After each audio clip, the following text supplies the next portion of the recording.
Snipers using AK-47s attacking a California power station in the dead of night. An attack some are calling a terror test run that went virtually unnoticed until now. In a front-page Wall Street Journal investigation, a retired federal regulator describes the assault at a PG&E transmission substation last year as, quote, the most significant incident of domestic terrorism involving the grid that has ever occurred.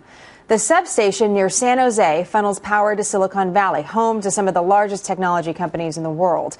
A Wall Street Journal timeline shows the assault on April 16th last year started just before 1 a.m. when the attackers cut telephone wires near the plant. At 1:31 in the morning, snipers opened fire, apparently targeting transformers' cooling systems. 10 minutes later, a power plant operator called 911. At 1:45, the transformers started crashing. By 1:50, the attack was over and the gunman vanished. A minute later, police arrived, but they couldn't enter the locked gate, so they ended up leaving. At 3:15 in the morning, a utility electrician arrived to check out the damage. No one has been arrested or charged, but this certainly has rattled the industry. Joining me now is Chad Sweet, who was with the CIA and served as Chief of Staff for Homeland Security Secretary Michael Chertoff. He's also the co-founder and managing principal of the Chertoff Group, a global security firm that consults as part of their jobs with the electric power industry on ways to strengthen security. So, Chad, great to have you today. Thank you. Good to be with you. One industry expert describes this event as preparation for an act of war. Do you agree? Well, I think you can't rule it out. However, if we think of terrorism, obviously normally a terrorist would want to claim responsibility for the attack. It's been almost a year since the attack and no one has claimed responsibility. But that's why they're saying it's a test run potentially, right? That they were just trying to test the system to see what they could accomplish. No, that's a fair point. I think so. You can't rule that out. Now, the FBI has been investigating the incident. If you look at the sophistication of the attack, it certainly could suggest it's an insider attack. You had to know where these concealed fiber optic stations were to make those strategic cuts. The attackers clearly had sophisticated knowledge of where to shoot, to know how to disable the cooling systems. So it is a very sophisticated attack by any account. But I would stress right now the FBI does not currently categorize this as a terrorist attack. And I think we at the Chertoff Group agree that it's too premature. Still, we don't know who did this, right? And here we are coming up on a year since the event. Interesting to note, one of the reasons why there wasn't a lot of press around this is there was no blackout. PG&E was able to work around these transformers going down. In your experience, how prepared is the industry, company specific or otherwise, to deal with an attack like this if it happens again?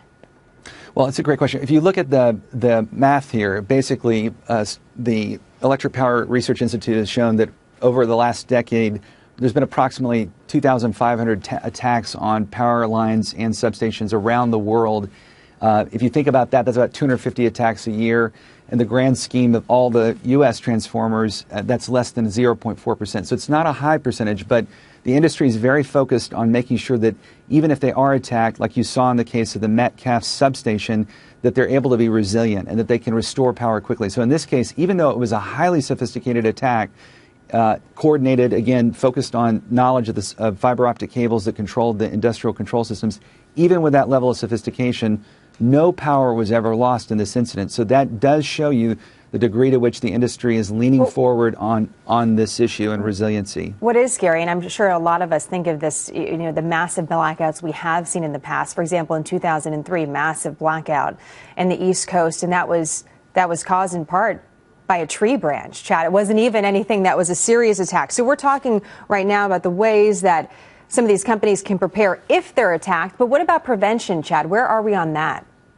That's a great question, and I think we've all experienced different times where in different parts of the country, whether it's hurricanes, tornadoes, and I lived in New York when the brownout happened that you just described. It was quite disturbing.